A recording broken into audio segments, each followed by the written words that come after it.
नमस्कार, मैं आरडी भारती और आप देख रहे हैं बिहारी सुल्तान। हम सभी दर्शकों के हार्दिक अभिनंदन करते हैं और आभारी हैं।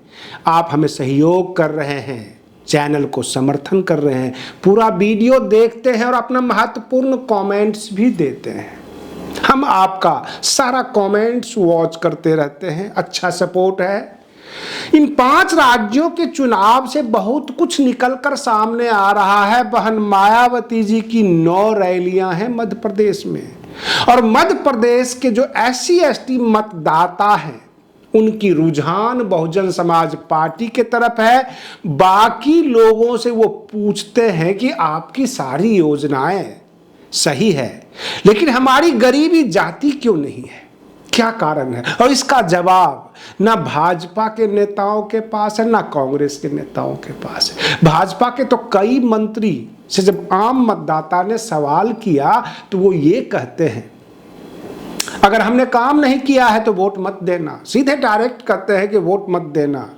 उनकी जमीन खिसक गई है। छत्तीसगढ़ में भी यही हाल है। छत्तीसगढ़ का कुछ क्षेत्र ऐसा भी है जहां पे जो आदिवासी मतदाता है वो ये कहते हैं, ये चुनावी लफड़े में मुझे मत पड़ाओ, मैं चुनाव में कोई हिस्सा नहीं लेता। बहुत सारे मतदाताओं ने ये कहा कि आप तो विधायक बनेंगे, आपको असेंबली मिलेगी, आपके पास गाड़ी है, मेरे पास क्या है, मुझे क्या मिलेगा। इस तरह के सवाल इस बार मतदाता कर रहे हैं जगह जगह। और उत्तर प्रदेश एक ऐसा राज्य है जहां पर मंत्री और सांसद के बेटे इलाज के बगैर तरफ तरफ के मर जाते हैं, तो आम जनता का क्या हाल होगा। बांदा के पूर्व सांसद भैरव मिश्रा के बेटे को वहां के हॉस्पिटल में जगह नहीं मिली, सीट नहीं मिली, और जिस वजह से गाड़ियां खड़ी रही, लड़का तरफ तरफ कर मर गया। वो भाजपा के ऊपर सवाल कर रहे हैं, योगी सरकार के ऊपर सवाल कर रहे हैं, और मीडिया भी ये जानना चाहती है, आप लोग भी ये चिंतित हो सकते हैं, आम जनता का क्या होता होगा। वहां की जो अराजकता है, जो अव्यवस्था है उत्तर प्रदेश के अस्पतालों में, जहां पे ये VIP लोग, और खास करके भाजपा के सांसद के बेटे के साथ अगर ऐसा हो तो आम जनता को तो कोई पूछता ही नहीं होगा। ये सबसे बड़ी समस्या है। राजस्थान में कुछ हमने चुनावी सीन देखे, उससे एक सवाल पैदा होता है। अपने दर्शकों से हम जानना चाहते हैं कि अगर आप शेड्यूल कास्ट से हैं, शेड्यूल ट्राइब से हैं, दलित से हैं, और दलित के नेता अगर हैं, आपको बहुजन समाज ज्यादा सम्मानित करे, बुलाए, बिठाए अपने पास और अपना नेता कहे, उसमें ज्यादा खुशी आपको मिलती है, अथवा भाजपा और कांग्रेस और बाकी जो अन्य दल हैं वो बुलाते हैं, वहां पर आप महिमा मंडित किए जाते हैं, तब आपको खुशी मिलती है। हमारे वरिष्ठ पत्रकार रवीश कुमार जी ने एक तंज किया कि हम 3 आदमी एक जैसे हैं। मैं हूं, राहुल गांधी जी हैं, और प्रधानमंत्री नरेंद्र मोदी हैं। क्योंकि मैं भी यूट्यूबर हूं, राहुल गांधी जी भी यूट्यूबर हैं, और प्रधानमंत्री नरेंद्र मोदी भी यूट्यूबर हैं। वह भी सब्सक्राइब मांगते हैं, हम भी सब्सक्राइब मांगते हैं, और राहुल गांधी जी भी इंटरव्यू तो लेते ही हैं। सतपाल मलिक को उन्होंने इंटरव्यू लिया। जब नेता पत्रकार बनने लगे, इंटरव्यू लेने लगे, और जब पत्रकार हिंदू मुसलमान करने लगे, सांप्रदायिकता फैलाने लग जाए, तो समझ जाइए कि लोकतंत्र खतरे में है। और मेरा पहला सवाल यह था, आप दलित हैं, तो जो दलित समाज है, SC/ST के लोग हैं, वह आपको महिमा मंडित करे, आपको अच्छा लगेगा। लेकिन किसी और के स्टेज अगर आप घूमते हैं, वो ठीक नहीं लगता है। ऐसा लगता है ये व्यक्ति वंशद्रोही है, जात द्रोही है। अपने देश की जो है उदाहरण में आप देख सकते हैं, जो विभीषण था वह भी राम भक्त था, लेकिन कोई विभीषण को नहीं पूजता। यह देश कभी भी वंशद्रोहियों को, कुल द्रोहियों को नहीं पूजता है। जब राजस्थान में हमने देखा, एक खिवसर विधानसभा है जहां से हनुमान बेनीवाल के कैंडिडेट होते हैं, RLP के। ये अच्छी बात है कि वहां पर हमेशा हनुमान बेनीवाल ही जीतते आए हैं। बिहार विधानसभा में, लोकसभा भी उन्होंने जीता, और वहां पर SC/ST का वोट जो है हुजूम से है, बहुत बड़ी ताकत में है। और उनके स्टेज पर चंद्रशेखर आजाद पाए जाते हैं।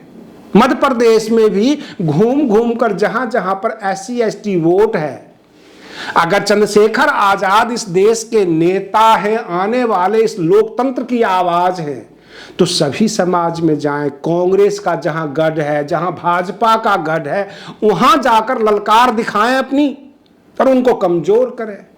जहां जहां पर बसपा का वोट बैंक है, जहां जहां पर SC ST मतदाता है, केवल वहीं क्यों जाते हैं? कभी जयंत चौधरी के स्टेज पर नजर आते हैं, कभी हनुमान बेनीवाल के स्टेज पर नजर आते हैं, कभी अखिलेश भैया के बगल में बैठे नजर आते हैं। इसे क्या कहा जाए? वह इस लोकतंत्र में एक उभरते हुए नेता बनने वाले हैं, अथवा केवल बसपा का वोट बैंक जनाधार को काटकर और अन्य पार्टियों में अपनी सुर्खियां पाना चाहते हैं, वहां मान सम्मान चाहते हैं। आखिर क्या है इस देश में? SC ST में बड़े बड़े भव्य पुरुष पैदा हुए। सबसे पहले तो बाबा साहेब भीमराव अंबेडकर, उसी जमाने के थे बाबू जगजीवन राम, बिहार में उनका नाम था और डिप्टी प्राइम मिनिस्टर तक पहुंच गए थे। उसके बाद जो लोग आए हैं, रामविलास पासवान रहे, मान्यवर काशीराम ने तो बहुजन समाज को बहुत कुछ दे दिया, जगा दिया, एक जगह इकट्ठा किया। बहन मायावती जी के संघर्षों की कहानी आप भूले नहीं होंगे। तो बहुजन समाज में पहली बार यह देखा जाता है कि एक व्यक्ति नेता बनने के लिए दाएं बाएं ढूंढता है और वहां पर यह कमिटमेंट करता है कि मेरे चेहरे के वजह से SC ST वोट आपको देंगे, जबकि अन्य वर्ग से वोट खींचने की ताकत उनमें नहीं है। बहन मायावती जी को देख लीजिए, वो SC ST वोट के ऊपर दबदबा रखते हैं, साथ में अन्य पिछड़ा वर्ग, जो अति पिछड़ा वर्ग है, वो सर्व समाज, सबको लपेटने की तैयारी में रहते हैं, किसी का बुरा नहीं करते। और एक राष्ट्रीय स्तर की नेता है, प्रधानमंत्री का चेहरा नजर आती हैं, पूरा विपक्ष उनके तरफ आशा भरी निगाहों से देखता है। तो रुतबा तो इस टाइप का होना चाहिए। क्या जयंत चौधरी की जो पार्टी है वह भी क्षेत्रीय पार्टी है, समाजवादी पार्टी यह भी क्षेत्रीय पार्टी है। हनुमान बेनीवाल राजस्थान में मजबूत हो सकते हैं, वह भी एक क्षेत्रीय नेता है, क्षेत्रीय पार्टी है। लेकिन जो राष्ट्रीय पार्टी है, अपने घर की पार्टी है, अगर उसके समर्थन में एक बार घूम जाए तो इनका नाम पूरे भारतवर्ष में गूंजने लग जाएगा कि ये जो है SC ST समाज के एक नेता हैं, उभर रहे हैं, आवाज लगाते हैं और सबको लेकर चलते हैं, सबको मिलाकर चलते हैं। अगर बगावत आप करते रहेंगे, जगह जगह जड़ खोदेंगे, तो जाहिर सी बात है समाज के सभी लोग देखते हैं कि ये व्यक्ति अलग थलग क्यों रहता है। जयप्रकाश सिंह जो बसपा से निष्कासित है, आज तक किसी पार्टी को ज्वाइन नहीं किया और आज भी वो बसपा का झंडा लेकर चलते हैं। बसपा का मतलब यह नहीं कि आप मायावती भक्त हैं, बसपा का यह भी मतलब है कि आप मान्यवर काशीराम के सिद्धांतों के ऊपर चल रहे हैं, पूरे बहुजन समाज को जोड़ रहे हैं, क्योंकि बहुजन समाज पार्टी एक राजनीतिक दल नहीं बल्कि एक मिशन है। आप इसे इस तरह से लेकर नहीं चले कि ये आकाश आनंद अथवा बहन मायावती जी की जागीर है, ऐसा नहीं है। बहुजन समाज की भावनाएं जुड़ी हुई है, और बिहार हो, बंगाल हो, अब छत्तीसगढ़ की बात हम बताते हैं, बहुत सारे आदिवासी मोहल्ला ऐसा है जहां पर चुनाव और वोट से लोग दूर भागते हैं। कल लोग आपस में चर्चा कर रहे थे, तमाम मतदाता, कि प्याज जो है वो 80 रुपये किलो हो गया है। जब ये नवरात्रा चल रहा था तो 50 रुपये में 2.5 किलो मिलता था। लोग लहसुन प्याज कम खाते होंगे या कम बिक्री होती होगी, अब ये 80 रुपये किलो हो गया।